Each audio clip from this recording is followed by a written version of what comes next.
ಮಹಾಜನ್ ಕುಟುಂಬದ ಸೊಸೆ ಮತ್ತೆ ಮೊಮ್ಮಗಳು ಇವತ್ತು ನಿನಗೆ ಭಿಕ್ಷೆ ಹಾಕಿದ್ದಾರೆ ಕಾಮಿನಿ. ನೀನ್ ಜೀವನ ಪರ್ಯಂತ ಅವರಿಬ್ಬರಿಗೆ ಋಣಿಯಾಗಿರ್ಬೇಕು.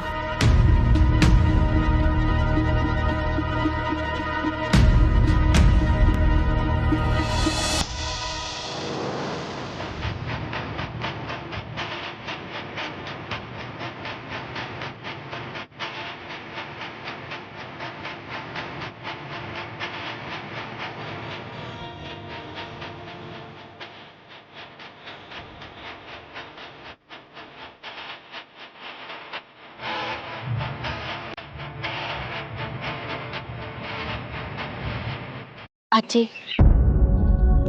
ಆಗಿದೆಲ್ಲ ಆಗೋಯ್ತು. ಇನ್ಮುಂದೆ ಅದ್ರ ಬಗ್ಗೆ ಎಲ್ಲ ಯೋಚನೆ ಮಾಡೋದು ಬೇಡ. ಯೋಚನೆ ಮಾಡಿದಷ್ಟು ಮನ್ಸಿಗೆ ನೆಮ್ಮದಿ ಇರಕ್ಕಿಲ್ಲ. ಇನ್ಮುಂದೆ ಆಗದ್ನ ನೋಡುಮ್ಮ. ಹೌದು, ಆ್ಯಕ್ಚುಲಿ ಫ್ಯಾಮಿಲಿ ಮ್ಯಾಟ್ರಲ್ಲಿ ತಲೆ ಹಾಕೋದು ಬೇಡ ಅಂತ ಇಷ್ಟೊತ್ತು ಸುಮ್ಮನೆ ಇದ್ದೆ. ಐ ರಿಯಲಿ ಫೀಲ್ ಮಂಗಳಮ್ಮ ಅವರು ಕಮಲಿ ಅವರು ಹೇಳಿದ್ದು ಕರೆಕ್ಟು ಅಂತ.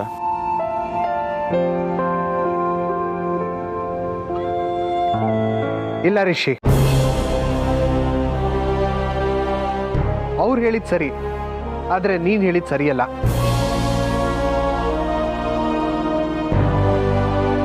ನನ್ನ ಹೆಂಡತಿ ಹೆಸರು ಮಂಗಳಮ್ಮ ಅಲ್ಲಪ್ಪ, ಗೌರಿ.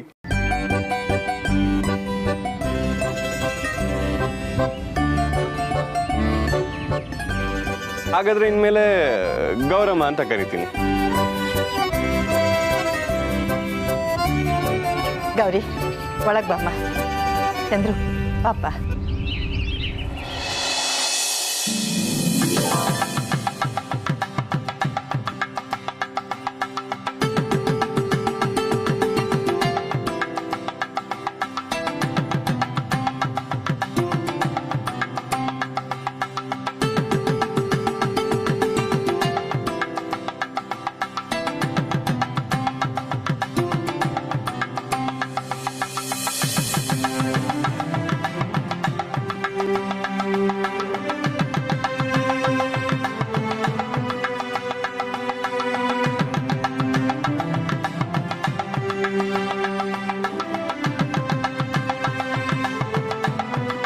ಕಮಲಿ, ತಗೊಮ್ಮ, ಇದನ್ನ ಚೆಲ್ಬಿಡ್ಬಾ.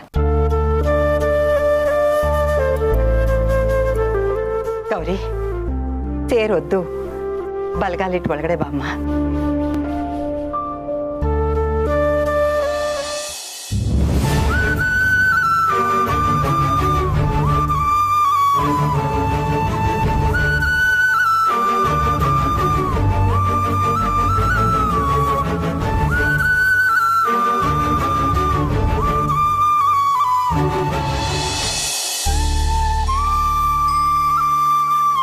ತುಂಬ ಖುಷಿ ಆಯಿತು ಮಂಗಳಮ್ಮ.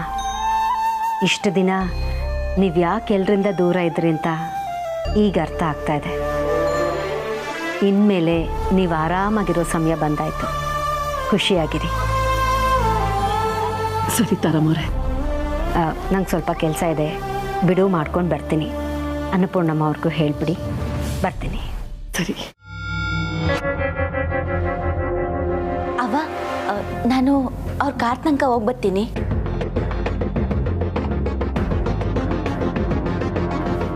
ಮೇಡಮ್, ಒಂದು ನಿಮಿಷ. ನೀವು ನಮ್ಮ ಅವ್ವಂಗೆ ಶುಭ ಕೋರಕ್ಕೆ ಬಂದಿದ್ದು ಶಾನೆ ಖುಷಿ ಆಯಿತು ಮೇಡಮ್. ಆದರೆ ನಾನುವೇ ನಿಮಗೆ ಥ್ಯಾಂಕ್ಸ್ ಹೇಳೋದೈತೆ ಮೇಡಮ್.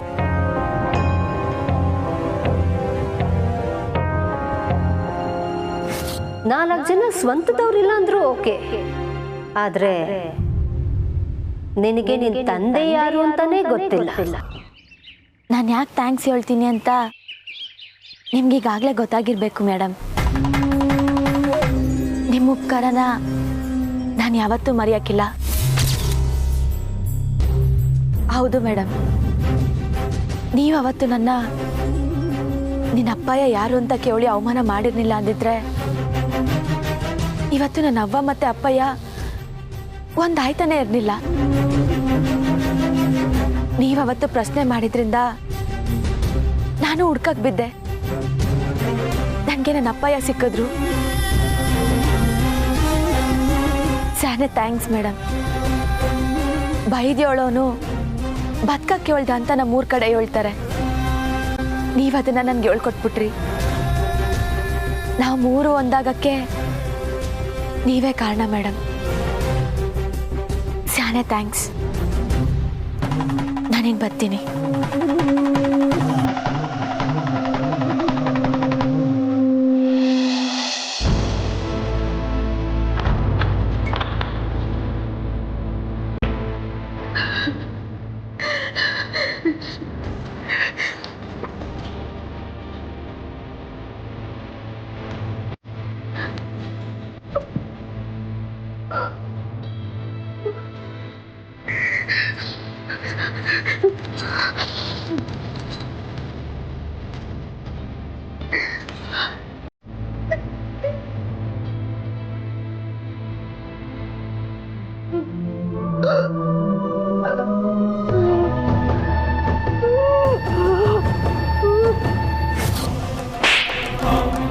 ನನ್ನ ಕಣ್ ತೆರೆಸೋ ಪ್ರಯತ್ನ ಮಾಡ್ತಿದ್ದೀನಿ ಅಂದ್ಯಲ್ಲ, ನಿಜಾನೇ. ಆದ್ರೆ ಅದು ನಿನ್ನ ವಿಷಯಕ್ಕೆ.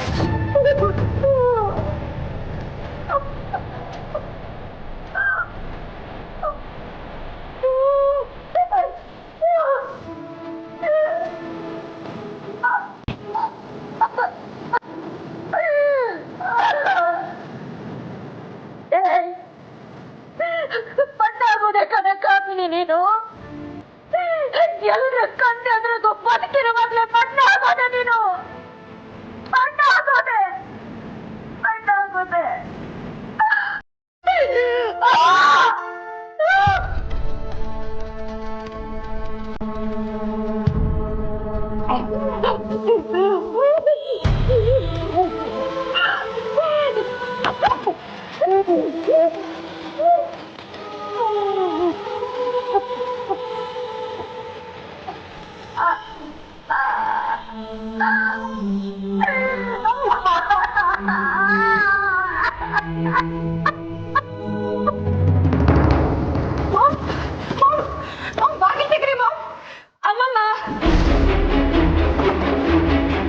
ಅಮ್ಮಮ್ಮ ಬಾಗಿಲು ತೆಗೀರಿ.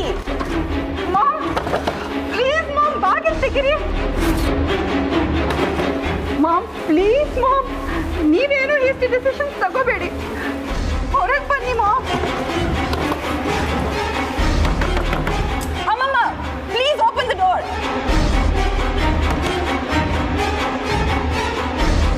ಮಾಮ್, ಅಮ್ಮಮ್ಮ ಏನು ಹೇಳ್ತಾನೆ ಇಲ್ವಲ್ಲ, ಏನ್ ಮಾಡೋದೀಗ? ಬೇಬಿ ಲೈಫೇ ತಲೆ ಕೆಳಗಾಗೋಯ್ತು. ಮಾಮ್, ನೀವಿಬ್ರು ಹೀಗಾಡಿದ್ರೆ ಹೇಗೆ? ಅಮ್ಮಮ್ಮ, ಅಮ್ಮಮ್ಮ.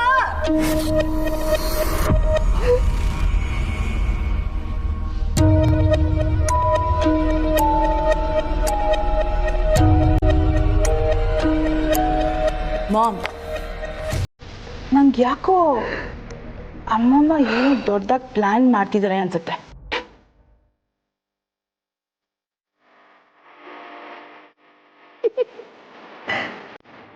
ಬೇಬಿ,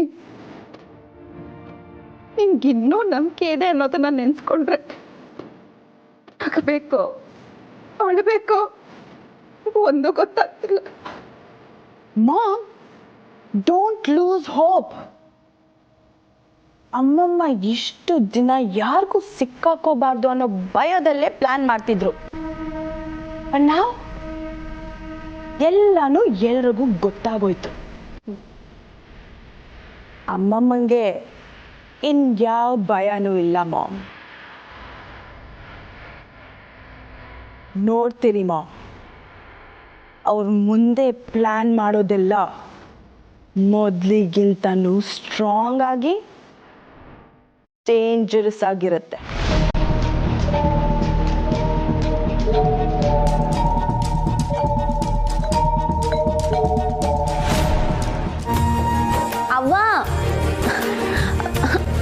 ಅವ ಬುಡವ, ಇದೇನು ಹುಡ್ಕಾಟ? ನೀವಿಬ್ರು ಜೊತೆಗಿರ್ಲಿ ಅಂತ ನಾನ್ ಕರ್ಕೊಂಬಂದ್ರೆ ನೀನ್ ನನ್ನೇ ಕಣ್ಮುಚ್ಕೊಂಡ್ ಕರ್ಕೊಂಬತ್ತಿದ್ಯಲ್ಲ, ಬುಡವ. ಹಸಿ ಸುಮ್ಕಿರು, ನಿಂಗೆ ಗೊತ್ತಾಯ್ತದೆ. ಅವ ಬಿಡು.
ನಿಂಗೆ ಖುಷಿ ಗಳಿಗೆಗಳ ಸಂಕಲನ ಇಷ್ಟ ಆಯ್ತಾ ಕಮಲಿ?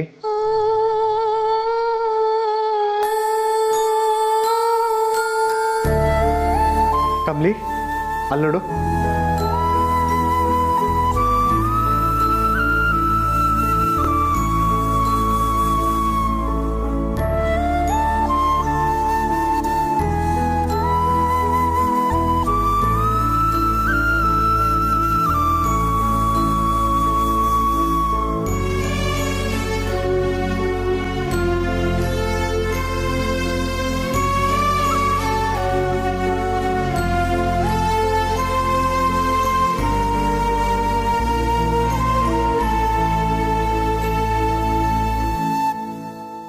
ನಂಗೆ ನೀವಿಬ್ರು ಜೊತೆಗಿದ್ರೆ ಆಟೆ ಸಾಕು. ಯಾವತ್ತಿಗೂ ನೀನು ನನ್ನ ಮುದ್ದು ಕಂದಮ್ಮ ಕಮಲಿ.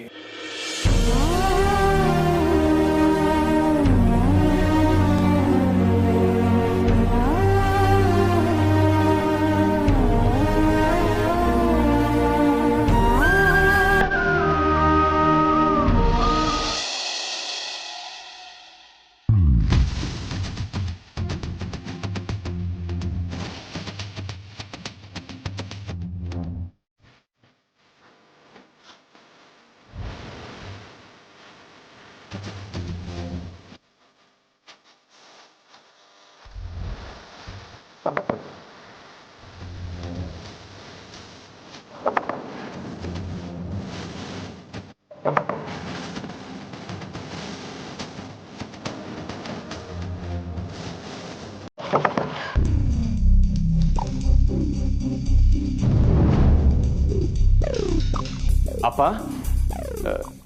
ಇನ್ನೂ ಮಲಗಿಲ್ವಾ ನೀವು? ಮಲಗಬೇಕು ಅಂತಿದ್ದೆ, ಆದರೆ ಅಷ್ಟರಲ್ಲಿ ಎಲ್ಲೋ ಆರ್ಕೆಸ್ಟ್ರಾ ಸೌಂಡ್ ಕೇಳಿಸ್ತು.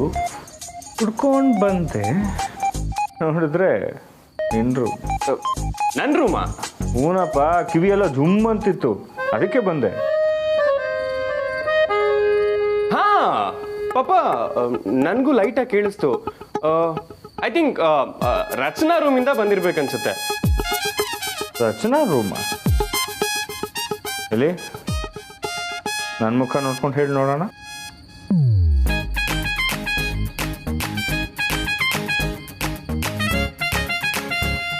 ಏನಪ್ಪ? ಏನಿಲ್ಲ ಮೇಷ್ಟ್ರೆ, ನಾನು ನಿಮ್ಮ ಸ್ಟೂಡೆಂಟ್ ಅಲ್ಲ, ನಿಮ್ಮ ಅಪ್ಪ. ನನಗೆ ಗೊತ್ತಾಗಲ್ಲ ಅಂದ್ಕೊಂಡಿದ್ಯಾ? ಅದು ಸ್ವಲ್ಪ ಖುಷಿಯಲ್ಲಿದ್ನಲ್ಲ, ಅದಕ್ಕೆ ಎಂಜಾಯ್ ಮಾಡ್ತಿದ್ದ.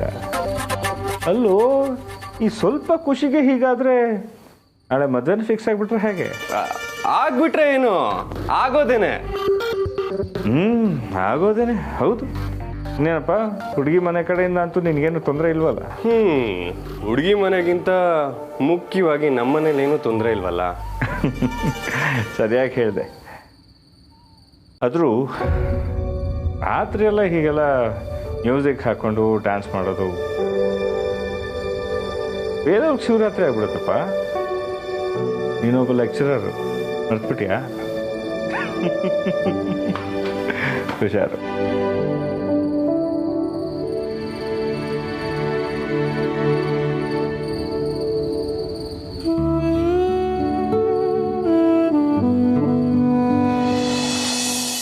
ರಾಮಾಯಣದ ನಾಟಕ ನಡೀತಾ ಇರುತ್ತೆ. ರಾವಣನ ಪಾರ್ಟ್ ಬರೋದು ಮಧ್ಯರಾತ್ರಿ 2 ಗಂಟೆಗೆ.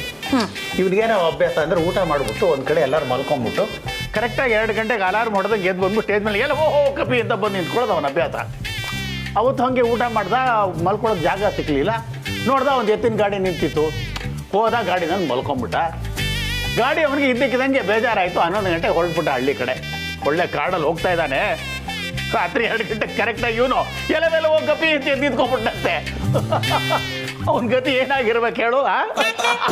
ಅಯ್ಯೋ ತಾತಯ್ಯ, ಸಾಕ್ ತಾತಯ್ಯ, ನನ್ನ ಕೈಲಿ ನಗಕ್ಕಾಗಿಲ್ಲ, ತಕೊಳ್ಳಿ.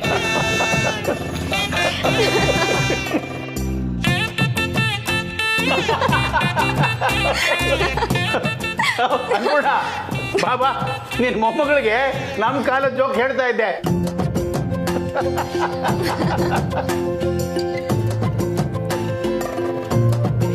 ಅಜ್ಜಿ, ತಾತಯ್ಯ ಈ ಪಾಟಿ ತಮಾಷೆ ಮಾಡ್ತಾರೆ ಅಂತ ನಂಗೆ ಗೊತ್ತೇ ಇರ್ಲಿಲ್ಲ. ಈ ದಿವಸ ಕೂಡಿಟ್ಟಿದ್ ಮಾತನ್ನೆಲ್ಲ ಒಂದೇ ಸಮ ಬಿಡ್ತಾವ್ರೆ. ನೀವ್ ಈ ದಿನ ತಾತಯ್ಯನ ಮಾತನ್ನ ಏಟ್ ಮಿಸ್ ಮಾಡ್ಕೋತಿದ್ರಿ ಅಂತ ನಂಗೆ ಈಗ ಅರ್ಥ ಆಯ್ತಾ.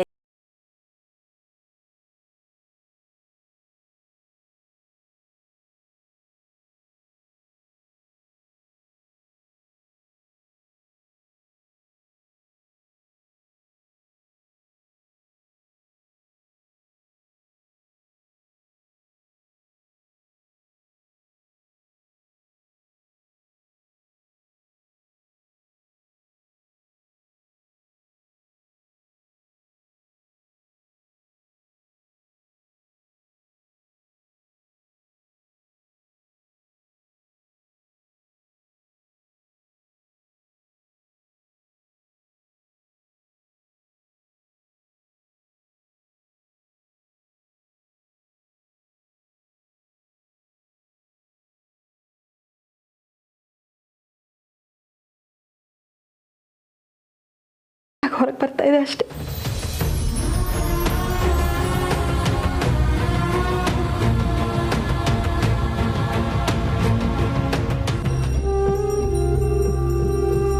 ಅಮ್ಮ ಅವರೇ,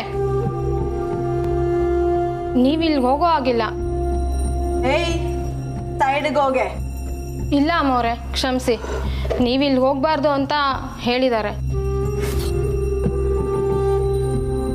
ಯಾರು? ಚಂದ್ರು ಸರ್. ಅನ್ನಪೂರ್ಣ ಅಮ್ಮವ್ರ ರೂಮ್ ಬಿಟ್ಟರೆ ಇದೇ ದೊಡ್ಡ ರೂಮು. ಅದಕ್ಕೆ ಇಲ್ಲಿ ಕಮಲಿ ಅಮ್ಮವ್ರನ್ನ ಉಳ್ಕೊಳ್ಳೋಕೆ ವ್ಯವಸ್ಥೆ ಮಾಡಿದ್ದಾರೆ. ಬೇಬಿ, ಏನಾಯ್ತು?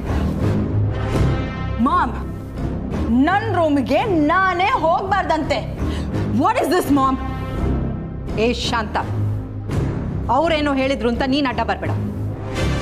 ಹೋಗ್ತಾ ಇರು, ಇದು ಬೇಬಿ ರೂಮ್. ಇಲ್ಲ ಅಮ್ಮ ಅವರೇ, ನಿಮ್ಮದು ಮತ್ತು ಅನಿಕಾ ಅಮ್ಮವ್ರದ್ದು ಬಟ್ಟೆ ಬರೆನೆಲ್ಲ ಗೆಸ್ಟ್ ರೂಮ್ಗೆ ಶಿಫ್ಟ್ ಮಾಡಿದ್ದೀವಿ. ಇನ್ಮೇಲಿಂದ ನೀವು ಅಲ್ಲೇ ಇರಬೇಕಂತೆ.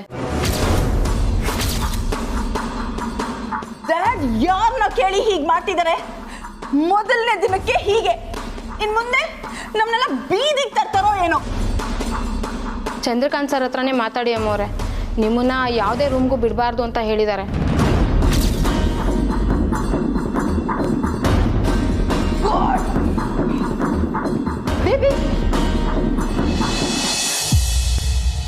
ಇಷ್ಟು ದಿನ ಆ ಮಾತನ್ನ ಹೇಳೋಕೆ ಕಾಯ್ತಾ ಇದ್ಲೇನೋ ಅನ್ನೋ ಹಾಗಿತ್ತು. ಅವಳ ಮಾತಿನ ದಾಟಿ ಹೇಗಿತ್ತು ಗೊತ್ತಾ ರೋಹಿತ್?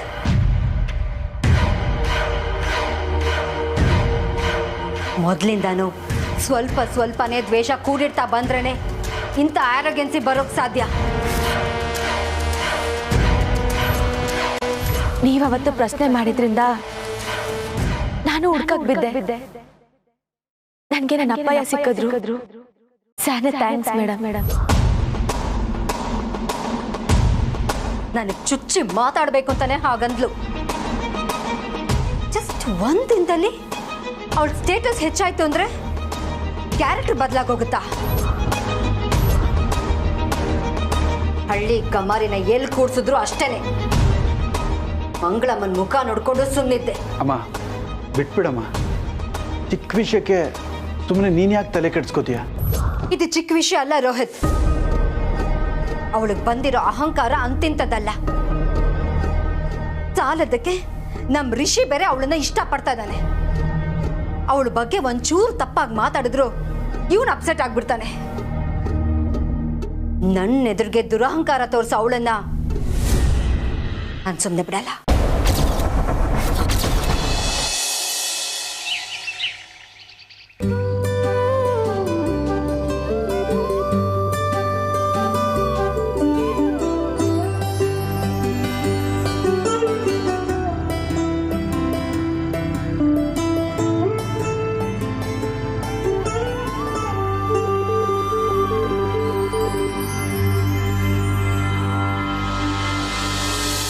ಹೊಸ ಜಾಗ, ಸರಿಯಾಗಿ ನಿದ್ದೆ ಆಯ್ತಾ ಗೌರಿ?